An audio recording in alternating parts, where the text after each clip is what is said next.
amigos do campo. Em muitas regiões do nosso enorme país, nessa época do ano, há o período seco. E com o período seco, a vegetação fica muito seca, né, que é natural, e suscetível de queimadas. Essa queimada ela pode ocorrer por conta de uma proximidade de uma estrada, onde a pessoa joga uma bituca de cigarro e acaba provocando um incêndio ali que se alastra e invade a propriedade, né, causando danos. Pode causar danos à produção do próprio produtor e pode causar danos também à área de reserva legal, áreas verdes e também para as áreas de preservação permanente. Poderia-se dizer que o produtor, nesse caso, não seria responsável porque não foi ele que provocou o acidente. No entanto, não é isso que nossa legislação diz. Se a fiscalização chegar lá e verificar que houve danos provocados por incêndio na propriedade, por exemplo, numa área de preservação permanente, numa área de reserva legal, ele vai autuar o produtor. Por quê? Porque o produtor tem a culpa em vigilando, ele tem a culpa de vigilância. Ele precisa se cercar de todos os cuidados para, mesmo nesse caso, ele agir imediatamente e evitar que o fogo se alastre, mesmo que não tenha sido ele o causador do incêndio. Então, o produtor tem que ter já de antemão um plano de contingência caso isso ocorra, para ele agir rapidamente e impedir danos à sua produção, né? Em muitos casos à sua lavoura ou às vezes até morte de animais, e impedir que isso se alastre e cause maiores danos e que ele seja responsabilizado civil e penalmente, porque ele pode ser responsabilizado tanto penalmente quanto civilmente por esses danos ambientais. Outro ponto que gera muito atrito entre a fiscalização e o produtor rural é o desmatamento.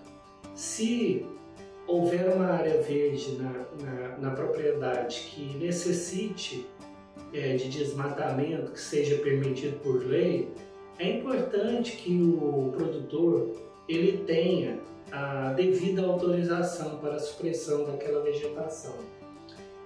Ele deve procurar os órgãos ambientais e requerer essa solicitação de extração.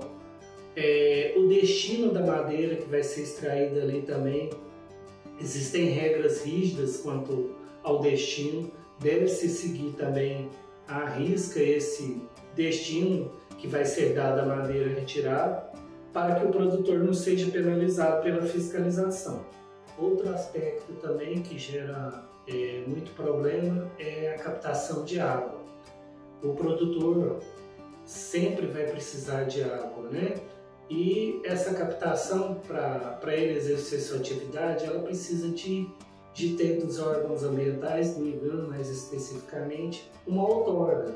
Essa outorga ela vai ser concedida de acordo com o volume que o produtor precisa para a sua produção, mas eles vão olhar também a demanda ou a oferta que aquele curso d'água, aquele lençol freático pode oferecer, né? Então, se existem várias propriedades naquela região e elas vão usar o mesmo recurso hídrico, o órgão ambiental vai dimensionar de acordo com o que tem de oferta e com o que tem de demanda.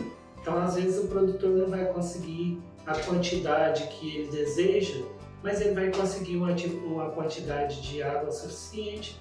Por fim, a questão de aplicação de defensivos agrícolas e de adubos, ela também deve seguir as normas sanitárias, as normas técnicas. E por que a gente salienta isso? Muitas vezes acontece, por exemplo, de uma aplicação de um defensivo agrícola em um local onde não é permitido. Há na legislação algumas restrições, por exemplo, a aspersão por avião, por drone. Então existem regras muito rígidas quanto a isso. Então o produtor rural deve também procurar uma boa assessoria nessa área, porque às vezes ele acha que está cumprindo todas as regras e não está. Então ele deve seguir, sim, à risca o que a legislação determina quanto a essa aplicação, até mesmo para não ter problemas futuros com seus cursos hídricos, que podem ser diretamente impactados com essa aplicação.